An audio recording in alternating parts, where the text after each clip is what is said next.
know what Krishna said about helping each others in Bhagavad Gita? Okay, let's find out.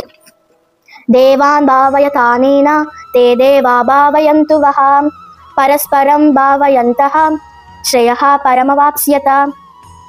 అర్థం, మనం ఇతరులకు సాయం చేస్తే వారు కూడా మనకి సాయం చేస్తారు.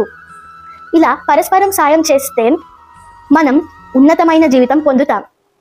Hi friends, this is Srimathi. Welcome back to 6th episode of Bhagavad Gita series in Tiny Bites.